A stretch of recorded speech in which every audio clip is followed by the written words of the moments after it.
Hello and welcome back to Study History with Mr. P. Today's revision quiz is for the unit Anglo-Saxon and Norman England and focuses on the Domesday Book. So for this quiz you might want to grab a pen and a piece of paper. I'm going to read through each of the questions and the options for answers first. You might want to jot down what you think and then go through the answers.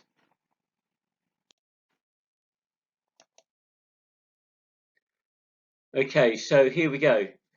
So number one, is it true or false that the Domesday Book is nearly 2 million words long? Question 2. What language was the Domesday Book written in? Was it A, Old English, B, Latin, or C, Norman French?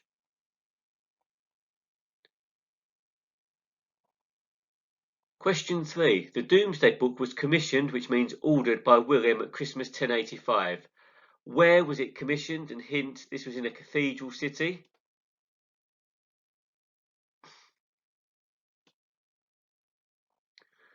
Question 4. The information in the Domesday Book was collected for 2 dates. One was the date of the Domesday Inquiry. What was the other one? Was it the day that King Edward the Confessor died? A. B. The day William defeated Harold, or C. The day William was crowned king?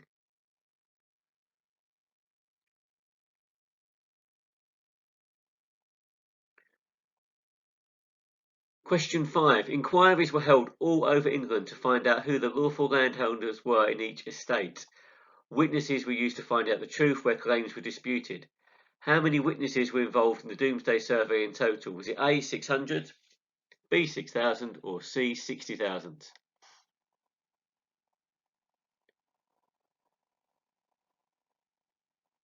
Question 6. Where were the Domesday inquiries held? Was it A, in cathedrals and churches, B, at the Witan, or C, at shire courts?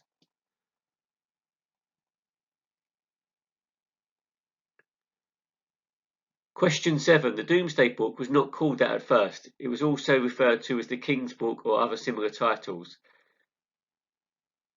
Why was it called Domesday after the Day of Judgment? Because A, it meant the end of the world for Anglo-Saxons, B, because its decisions on land holding were final, like the Bible's Day of Judgment, or C, because William died soon after it was written and was judged by God for his crimes.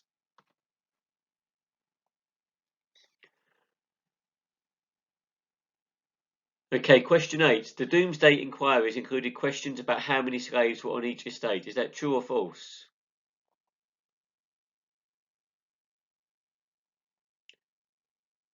Question 9. How many homes were demolished to make way for the construction of Cambridge's Montgomery Castle in 1068, according to the Domesday Book records?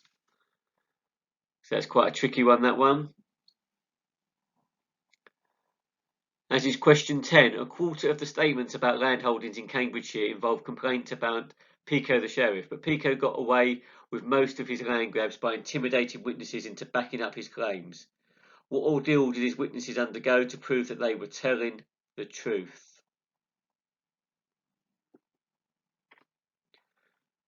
Question 11. One Anglo-Saxon bishop was able to get his lands confirmed in the Domesday Book by making sure all the witnesses at the inquiry were his own tenants. Who was this? Was it Wolfstein of Worcester, B. Stigand of Canterbury, or C. Wartoff of Northumberland?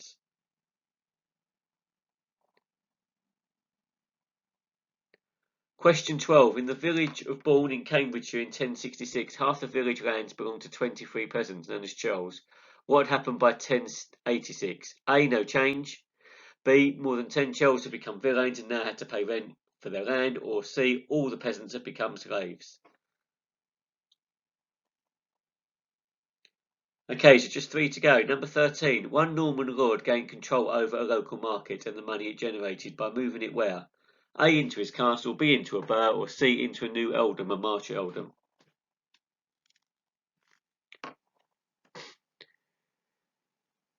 Question 14. The Domesday Book shows huge amounts of dispossession, so Anglo-Saxons losing their land to Normans.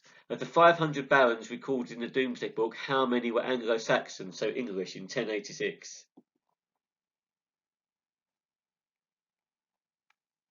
And the last question, one of the few women mentioned in the Domesday Book was Judith. Whose niece was she and who was her husband?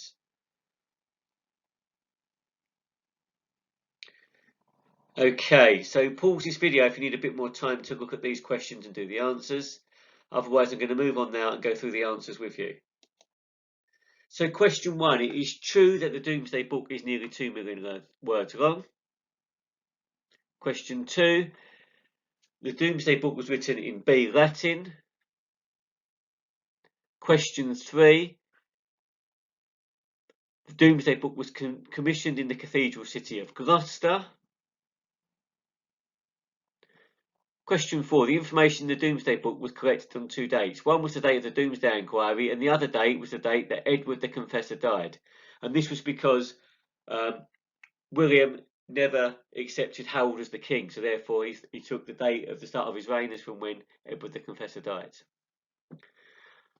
Question 5, over 60,000 witnesses were involved in the Domesday Survey in total. Let's see. Number 6, the answer is also C. The Domesday inquiries were held at shire courts. Question 7, the Domesday Books referred to Domesday because its decisions on land holding were final, so B, just like the Bible's Day of Judgment. Question 8, the Domesday inquiries included questions about how many slaves were on each estate. That's true.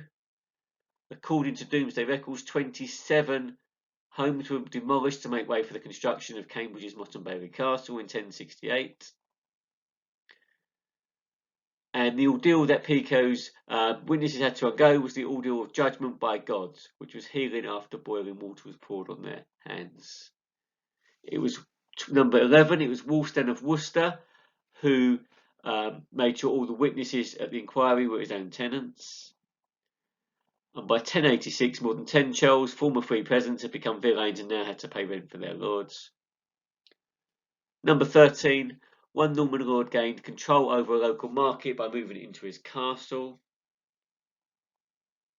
By 1086, only 13 of the 500 barons were Anglo-Saxons, and Edith was the niece of William, and Wartoff was her husband.